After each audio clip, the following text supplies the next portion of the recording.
अमेरिकी राष्ट्रपति चुनाव को लेकर यह खबर बड़ी है। डोनाल्ड ट्रंप और कमला हैरिस को चंदे में मिली भारी राशि। ट्रंप और कमला हैरिस को अब तक मिले 11,000 करोड़ रुपए। चंदा लेने में ट्रंप से आगे निकल सकती हैं कमला हैरिस। और इसी साल 5 नवंबर को राष्ट्रपति चुनाव से पहले ये बड़ी खबर है।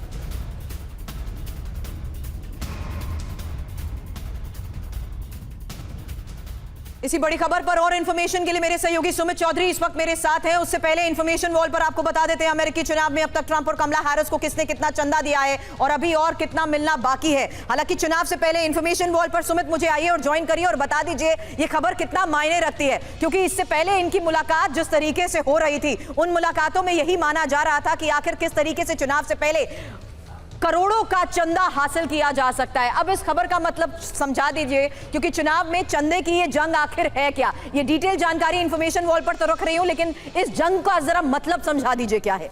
देखिए बिल्कुल, अगर आप देखें सुरभि की ये हमेशा होता है कि अमेरिका के चुनाव में चंदे को लेकर सबसे ज्यादा परसेप्शन खराब की जाती है। ये भी कहा जाता है कि देखिए किसने किस कंपनी से चंदा लिया, उसको कितना फेवर किया। और अभी जो आंकड़े आ रहे हैं ठीक चुनाव से पहले, ये दोनों की तरफ इशारा कर रहे हैं। 1500 करोड़ रुपए आप देखिए कि सह संस्थापक लिंक्डइन की तरफ से दिए गए थे कमला हैरिस को, और यहीं पर कई और डोनाल्ड ट्रंप को भी दिए गए। तो ये निश्चित तौर पर कई ऐसी चीजें हैं जो 1100 करोड़ रुपए के इस चंदे को लेकर इलॉन मस्क के साथ कई में मुलाकात का जिक्र कर रही थी जो ट्रंप ने हाल ही में की थी। बिल्कुल, और इसको लेकर सबसे ज्यादा कहा जा रहा था कि ये एक इंडिकेशन है कि शायद डोनाल्ड ट्रंप यार। तो इस तरीके की परसेप्शन, इस तरीके के इंडिकेशन लगातार मिलते रहते हैं। हालांकि यहां पर देखिए किस तरीके से 800 करोड़ देने का वादा यहां पर किया गया है। ट्रंप समर्थक मानी जाती है बिजनेस वुमन है मरियम एंडरसन, इनके बारे में इंफॉर्मेशन सामने 800 करोड़ दे चुके हैं फिलहाल कमला समर्थक बिजनेसमैन जॉर्ज सोरोस उन्हें। तो यही मैं आपसे समझना चाह रही थी कि आखिर इस जंग में कितने चंदे की इस जंग में क्या वाकई चुनाव पर इसका सबसे ज्यादा असर एक परसेप्शन के तौर पर भी बदल जाता है। देखिए परसेप्शन दो तरीके की बनती है। पहली परसेप्शन ये